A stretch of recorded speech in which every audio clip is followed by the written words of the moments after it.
ക്രിസ്മസിന് കേക്ക് വാങ്ങിക്കാത്ത വീടുകൾ എവിടെ ഉണ്ടാവില്ല. എന്നാൽ ഇന്ത്യയിൽ വെച്ച് തന്നെ കേരളത്തിലാണ് ആദ്യത്തെ ക്രിസ്മസ് കേക്ക് ഉണ്ടാക്കിയതെന്ന് പറഞ്ഞാൽ നിങ്ങൾക്ക് വിശ്വസിക്കാനാകുമോ? എങ്കിൽ ഇന്നത്തെ എന്റെ വീഡിയോ അതിനെക്കുറിച്ചാണ് കേട്ടോ. 1883 ബ്രിട്ടീഷുകാർ ഇന്ത്യ ഭരിച്ചിരുന്ന സമയത്ത് അന്ന് ബ്രിട്ടീഷ് മെർച്ചന്റായ mister Brown royal biscuit factory, എനിക്ക് തോന്നുന്നു തലശ്ശേരി ആ ഒരു ഏരിയയിലാണെന്നാണ് എനിക്ക് തോന്നുന്നത്, അവിടെ പോവുകയും അതിന്റെ ഉടമയായ മാമ്പള്ളി ബാപ്പുവിനോട് ഒരു ക്രിസ്മസ് കേക്ക് ഉണ്ടാക്കി തരുമോ എന്ന് ചോദിക്കുകയും ചെയ്തു. എന്നാൽ വളരെ വിദഗ്ധനായ ഒരു ബേക്കറാണ് മാമ്പള്ളി ബാപ്പു എങ്കിലും അദ്ദേഹത്തിന് ക്രിസ്മസ് കേക്ക് ഉണ്ടാക്കിയ പരിചയമൊന്നുമില്ല. പക്ഷെ ആ സമയത്ത് ഈ മെർച്ചന്റ് ആയിരുന്ന മിസ്റ്റർ ബ്രൗൺ തന്നെ ഇതിന്റെ റെസിപ്പിയെ കുറിച്ചൊക്കെ പറഞ്ഞു കൊടുക്കുകയും, എന്നാൽ റെസിപ്പിയിൽ പറഞ്ഞത് ബ്രാൻഡി ഉപയോഗിച്ചിട്ട് കേക്ക് മിക്സ് ചെയ്യാനാണ്.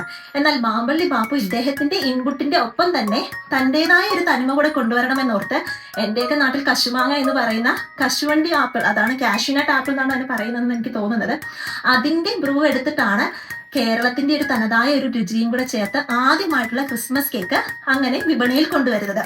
അതിനുശേഷം മിസ്റ്റർ ബ്രൗൺ ഈ കേക്ക് രുചിച്ചു നോക്കുകയും അദ്ദേഹത്തിന് അത് ഇഷ്ടപ്പെടുകയും ഒരു ഡസൻ കേക്കുകൾ ഓർഡർ ചെയ്തെന്നാണ് പറയുന്നത്.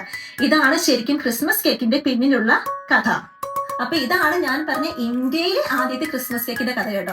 പക്ഷെ ഇത് ശരിക്കും പറഞ്ഞാൽ ലോകം മുഴുവനും തന്നെ അറിയുന്നത് വേറെ വഴിയിൽ കൂടെയാണ്. കാരണം ഒന്നാം ലോക മഹായുദ്ധ കാലത്തും മാമ്പള്ളി ബാപ്പുവിന്റെ കുടുംബം അന്നത്തെ ഈ യുദ്ധത്തിലൊക്കെ പങ്കാളികളായ സോൾജേഴ്സിനും അവരുടെ കൂട്ടാളികൾക്കൊക്കെ വേണ്ടിയിട്ട് കുറെ ബ്രെഡുകളും കേക്കുകളും വേറെ മധുര പലഹാരങ്ങളൊക്കെ നമ്മുടെ കേരളത്തിൽ നിന്ന് തന്നെ അയച്ചു കൊടുത്തിട്ടുണ്ട്. അങ്ങനെ മാമ്പള്ളി ബാപ്പുവിന്റെ കുടുംബത്തിന്റെ ആ കേക്കുകളും മധുര പലഹാരങ്ങളൊക്കെ ഇന്നും ലോകത്തിൽ തന്നെ ഫേമസ് ആണ്. ഇനി ഒരു വട്ടം നാട്ടിൽ പോകുമ്പോൾ എനിക്കും അവിടെ പോയി ഇതൊന്ന് ട്രൈ ചെയ്യണമെന്നുണ്ട്. നിങ്ങൾ ട്രൈ ചെയ്ത് നോക്കിയിട്ടുണ്ടെങ്കിൽ ഇന്ന് 4 തലമുറകൾ പിന്നിട്ടിട്ടും ഇപ്പോഴും അവർക്ക് ആ ബിസിനസ് ഉണ്ടെന്നാണ് എൻ്റെ ഒരു അറിവ് കേട്ടോ.